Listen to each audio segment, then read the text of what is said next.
All right, well, it is 7:30, so I'm going to get us started. Hello, my name is Hannah Matson, and I work in the alumni office.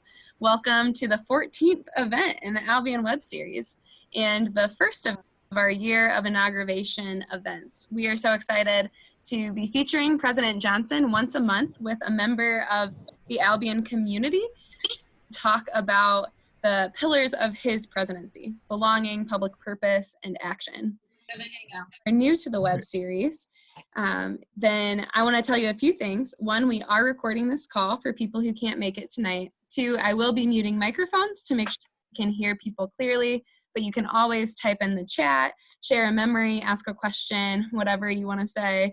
And we do unmute your microphones at the end if there's someone on here that you want to say hi to. And then lastly for tonight, this is the first time our guests are all in the same place. And so if you want to focus in on just their screen, if you're currently seeing a bunch of pictures right now, you can move your cursor and click on speaker view on the right hand corner of your screen to make sure that you're focused on them for tonight's conversation. So it's my honor to introduce our guests for this evening. First, President Johnson became the 17th president of Albion College on July 1st. And even before then, since he accepted the position, he has been leading with great vision, creativity, and innovation. It's to campus safely. We're grateful. And then our other guests tonight are Anotonio Nelson, class of 2021, and Rachel Goldner, class of 2022. And they are the senior resident assistants at Wesley Hall. So they lead a 15-person RA team that has welcomed a large portion of our first-year students to campus. And they were here 10 days before classes started. And so they had a lot of time to help them get adjusted to college life, and particularly college life during this really unique time of COVID-19. So I'm so grateful for all three of them, the leadership, the effort, and the energy that they have poured into bringing students back to campus. So thank you all, and I'm excited to hear a little bit more of your reflections tonight. So President Johnson, I'll hand it over to you. Thanks, Hannah, and special thanks to Hannah for letting us co-opt her show and do it a bit differently tonight. We wanted to be outside and around the fire so that we could be appropriately socially distanced, but also be in conversation in a way that feels perhaps a bit more real than just faces on a screen. And hopefully this will work tonight. So I appreciate Hannah allowing us to modify her show format as we go forward. You know, I could think of no better place to start this year of inauguration than with my two guests this evening.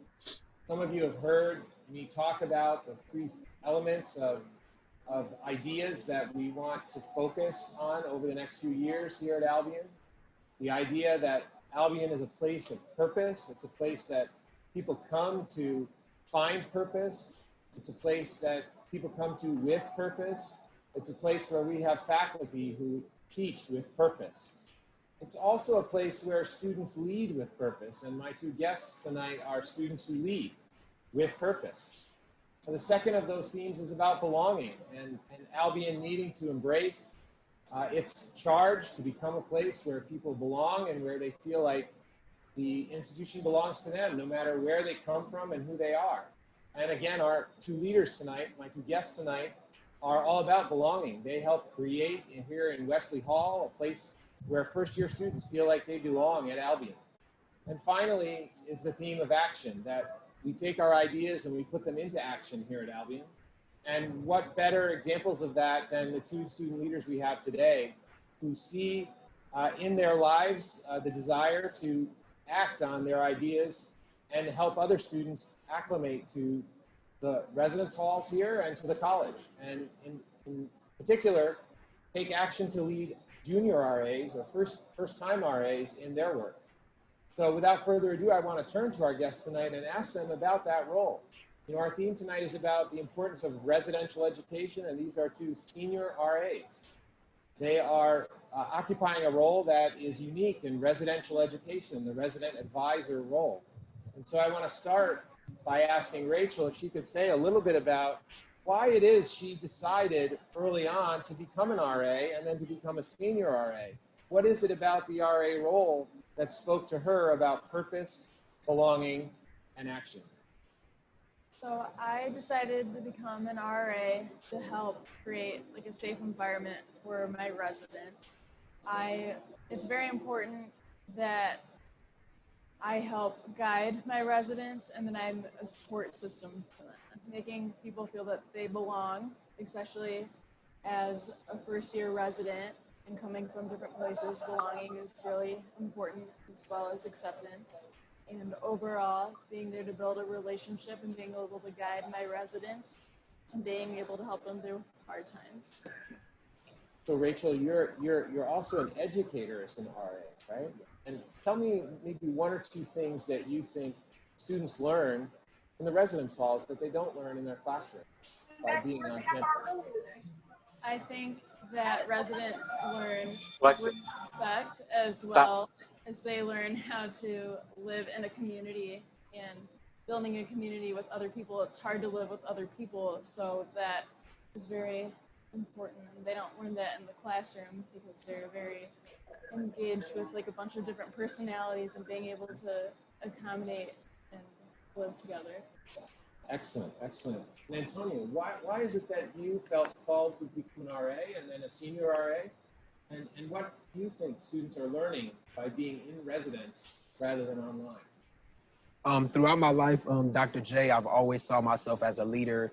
I've always saw myself as someone who always sets an example for other people around me, whether they're younger than me or older than me. I've always felt like I was unique. I was different. I often got looked by. People often disregarded me at times because I often, I've always liked to set the example rather than the exception, and I never cared about following the crowd. So when it came to being an RA, I was intrigued by the offer from AJ, who was my RD here in Wesley.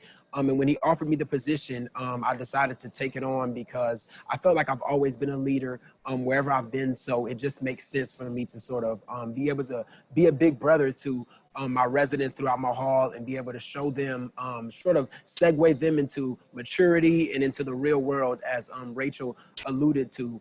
And that's just who I am. I'm a leader. And I always hold myself up to that standard. And I just wanted my residents to be able to rely on me day in and day out. And one of the things that I feel like residents can learn while they're in these residential buildings that they can't get while at home is understanding that you're more dependent on people than you believe. Often we consider ourselves mature and we don't need other people to get us where we need to get in life. But I felt like my residents need to learn that you need a lot of people to help you get to where you want to get in life. And you have to collaborate with people. You have to allow cohesion to sort of manifest. So I felt like residents have begun to understand that you need each other and you need people to be able to show you how to sort of become an adult. Well, that's a great segue, Antonio, into talking about the unique challenges of this year. You know, our motto is together safely, right? And part of what we're hoping to convey in that motto this year is that we can't do this unless we do it together. It won't work unless students follow the public health protocols that we've talked about with the masks and the distancing and thinking about when you leave campus and how you leave campus and helping us with contact tracing. You know, we don't want to celebrate too much because lots could change quickly, but it's quite remarkable that today we have one active case on campus. One active case. That's really remarkable, and that's because of leaders like you and what you're teaching students about how to work together as a community. Can you say a little bit about maybe some of the challenges of living under COVID on campus, but also some of the lessons that you see students learning right before you? So I feel some of the challenges as a leader have been being able to support your residents while following the mask protocol. And part of being a leader is making sure everyone feels comfortable. And if your resident is coming to you and with a concern, but they need to build that trust with you, if you have your mask on and you're kind of distant from them, they can't look at those nonverbal cues that are really important to show that you're caring and that you're listening and you're affirming what they're saying. So I think that's been a challenge. So what have you done to sort of move through that challenge with residents? To move through that challenge, I've hosted a lot of my meetings outside, and I've made it very clear that I'm available to talk to them. I've posted outside of my door like a sign-up sheet for one-on-one meetings, and I always message them a few times a week, just reminding them that they're able to reach out to me. And being able to be outside and while social distancing, I can pull my mask down. And I had one resident say, "Oh, it was very nice to finally see your face because you're hidden behind the mask," and they can. I think it's important. I think that's part of why I asked Hannah if we could do the show this way, because I wanted people to be able to see our faces, but also I wanted to see you in 3D, right? Definitely. We see so many people sort of in flat panel. Seeing each other in 3D is really important.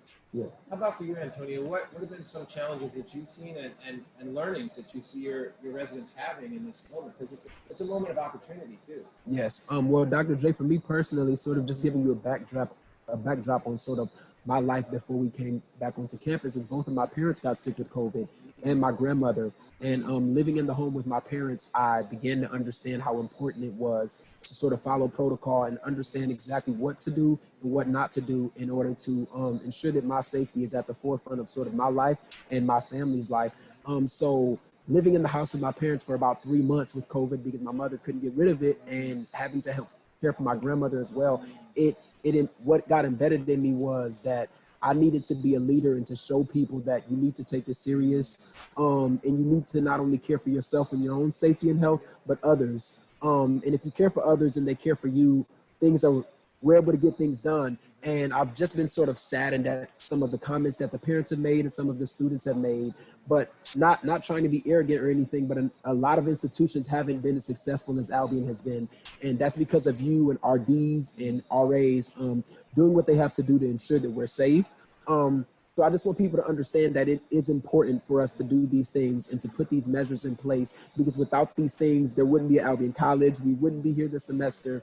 And being a senior, even though I don't like to wear my mask and I don't like to not be able to shake my friends' hands, it's still important that I'm still here. And being at home with my parents and not getting the sort of college experience that you get here, it's important. And I feel like us being here, it'll pay off. So I'm going to ask you the $64 million question, and I hope you give the right answer. We all know that students are learning these social things in residence halls. They're learning how to be together. They're learning how to be in community. They're learning how to be responsible citizens, right? Are they also talking about their political science and their math and their chemistry outside the classroom? Could you sort of elaborate on that? So the question is there something that's happening in the residence halls and on campus? It can't happen if you're not in each other's presence. If you actually are helping each other with homework and studying together and talking about class out of social distance and with your mask on. But I have to say, I see it happening on the green. I see students who are doing homework together on the green and studying together and talking about that class they were just in. So I'm curious if that happens in the residence halls too. Yes, yeah. I would say so. It has been unique, but at the same time, it's been the same for me. I felt like the only thing different is that we have to wear our mask and we have to sort of follow this protocol. But at the same time, we're still Albion College, and we still have to understand that being here, we have to make connections. And yes, academics is sort of at the forefront of everything. At the same time, you come here to make meaningful life connections that can always be there. And I feel like the residents, especially my residents in particular, they're still making connections. They're still talking to me. At times they may not have their mask on, but at the same time, I'm still educating them. But we're still making those connections, because I don't want my residents to feel like you have to wear your mask and to never approach me. But we still have to sort of live like college students and understand that making connections and doing things together is very important. I don't know if the camera can pan, but I would love to get that shot right there. Inside the residence hall, you can see actually students are actually being students. It's amazing, right?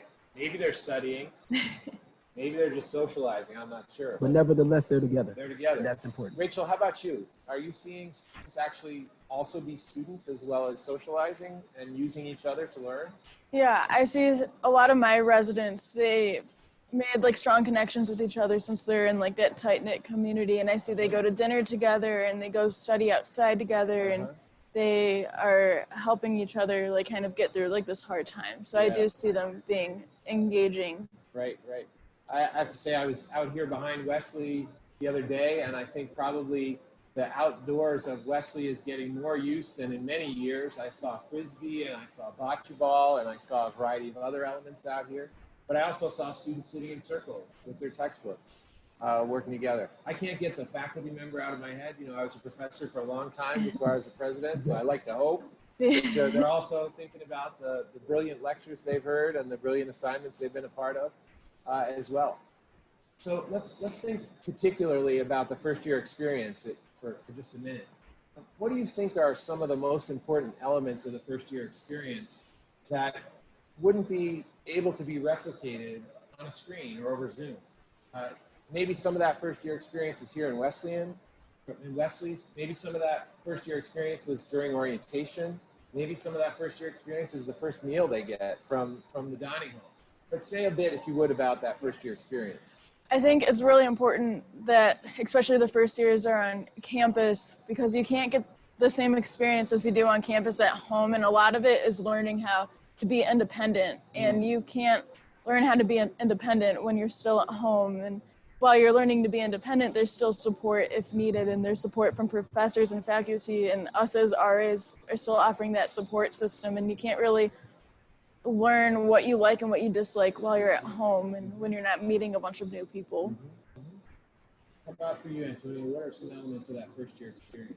I think one of the biggest things that residents are able to get out of their first year experience is learning to sort of be transparent and to sort of open their minds to sort of accepting new people of different ethnicities and races. I know I have a student in my hallway who's a transgender individual, and previously I may have sort of thought different things in my head about it years ago, but being in Albion over my previous 3 years, you start to understand that we're all people. And although differences are there and we're all unique in our own ways, at the same time, we're still people at the end of the day. We bleed the same color blood. And I feel like that's very important for residents to come here, and because it's hard to be biased when you're here. It's hard to sort of have the same opinions that you used to have. So being here, you start to understand that it's very important to sort of just be different and allow that sort of difference and sort of acceptance of different people to sort of come into fruition. So that's very important. That's the heart of the belonging message that I've been talking about. That we want everyone to feel like they belong and like Albion belongs. Exactly. We don't want anyone to feel like they don't belong, right? I love these fires. Fires are a place of belonging. Yes. You know, campfires from camp growing up and from hanging out with your friends at the campsite. That's why I think we're trying to put them around campus. It's partly a response to COVID, but it's a calling into community of students as well. Let's switch a little bit to your own personal experience. How are your classes going? What do they look like? My classes are going great. I'm taking 2 classes right now. I felt like my professors have been, they've took it like it was normal. It's a normal semester for those professors. And although we have to wear a mask and it's not the same, you don't ask as many questions as you used to, I still enjoy the classes, and I still enjoy being able to physically get up, put on clothes, take a shower, brush my teeth, and head to class. It's much different being at home. I know being at home taking online classes, it's much different. I don't get out of bed. I maybe wipe a few eye boogers out my eye, and I take the class. I watch the Zoom meeting, but being here, it's much different. And I've enjoyed that experience of being able to say I'm able to be on campus for my final year here at Albion.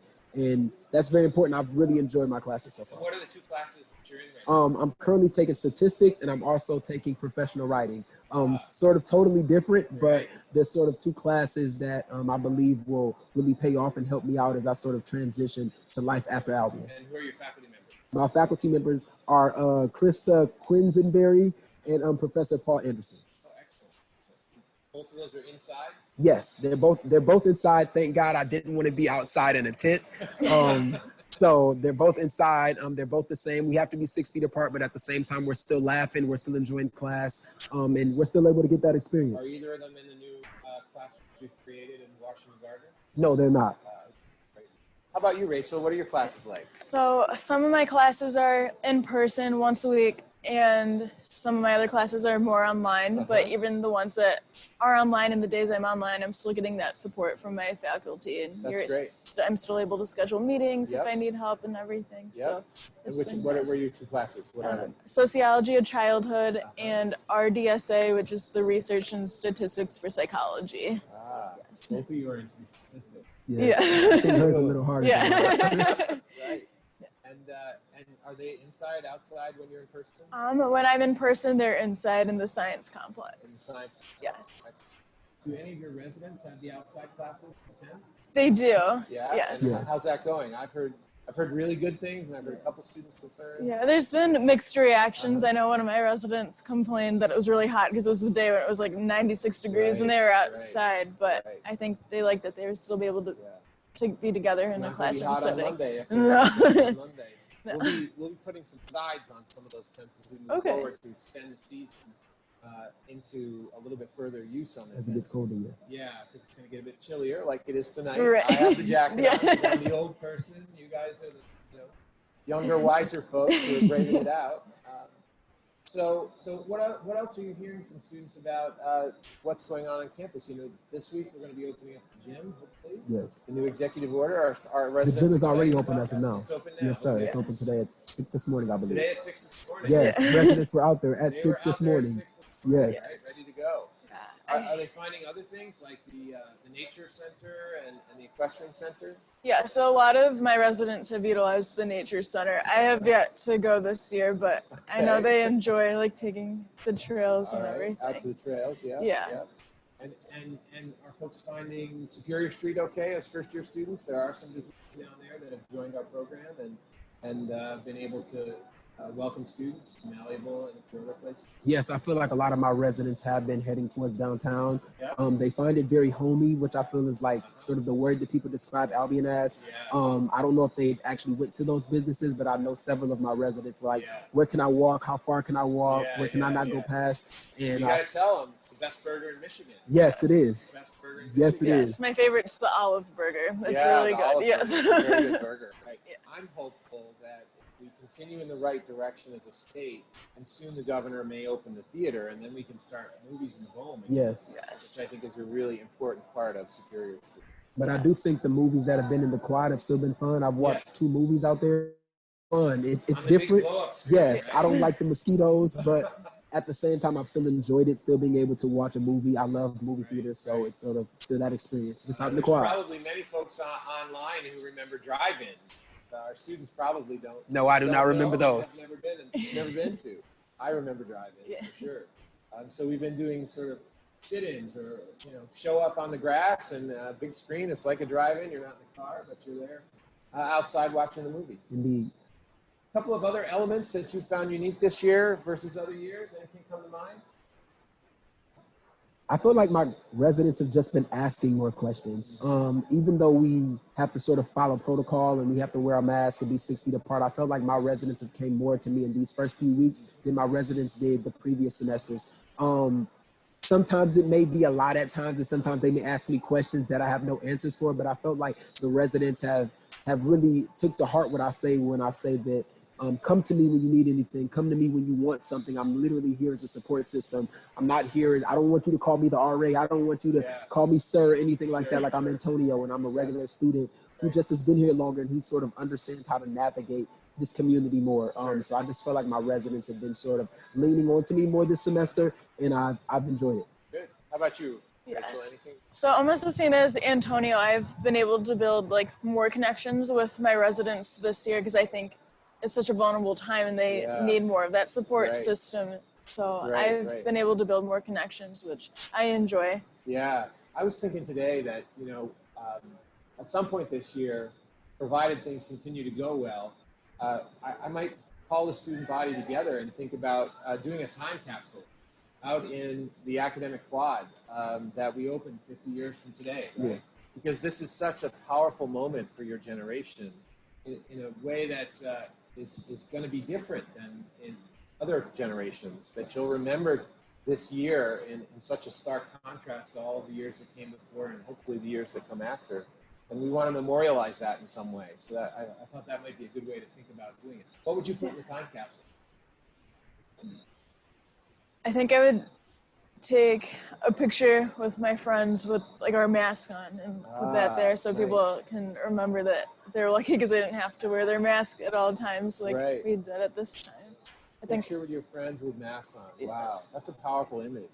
How about you, Antonio? What would you put in the time capsule? Well, I'll probably put two different things. Like Rachel said, I would probably put a picture of me and my friends. I had the pleasure of being at the Philadelphia Center in January to mid-March. And me and my friends were in New York and we were in Washington, D.C. No mask, obviously, Right. no social distancing. And about a week and a half later, when I had to come back, we were wearing the mask. Right. And it wasn't sort of the same anymore. We sort of had to be friends sort of virtually for a long time. And also what I would put in that time capsule is just me and sort of how I've grown. I don't really know how to sort of put that together, but just how I've been able to still succeed academically, emotionally, and mentally, and have been able to sort of propel my residents to sort of a great semester. Yeah, that's great. That's a great thought. You know, as I think about it, I think I would put two things in that time capsule. If there are parents on tonight, you know, I want you to know that my son is a first-year student at another institution. He enrolled there before I came here. Otherwise, it might have been different. My daughter is a junior at another institution, and her institution decided to go online this semester, so she's taking the semester off. But I would probably put a screenshot of a Zoom call with my two kids into the box, because COVID has kept us apart. So I offer that to say I know what it's like for the parents right now who are distant from their kids. And, you know, we've asked students to stay on campus and to not go home on the weekends. And I know that can be hard on some of you. It's certainly hard on me to distance from my kids. So I would put that in the box. I think the other thing I would put in the box is that over the last few days, I've been thinking a lot about the Rosie the Riveter poster, if you're familiar with that poster from World War II. And I would want a version of that poster that has you on it, and that has you on it. Because this is possible because of your leadership. Yes, it is. Because you have led your peers in understanding the importance of taking care of each other, or as Dean Wright says, taking care of yourself, taking care of your community, and taking care of each other. Yes. And that's what we've been doing over the last couple of weeks. So I think we're just about at end time. I'm not sure, Hannah, if you want to do any closing remarks here, but I want to thank the folks who've joined us online, who've joined us for this conversation to understand what Albion's all about and why the residential education is so important, that education is about leaders like Anotonio and Rachel, that education is about places like this beautiful building, Wesley Hall, which is one of the first halls I saw when I came into to Albion, as you know, right out on Michigan Avenue with its beautiful white pillars and this great backyard. Now a fireplace that welcomes all of us into community that is Albion. So thank you for being here tonight. Hannah, you take it away and close us out. Perfect. Sounds good. Well, thank you so much, President Johnson and Rachel and Antonio. So grateful for all that you shared. There's lots of good comments here praising your leadership and your words. So want you to know, I'll show you after. So one thing that we talked about before this was, what are ways that you guys can help support students right now? So in the chat, I'm going to add a link to a Google form of some ways that you can help support students right now.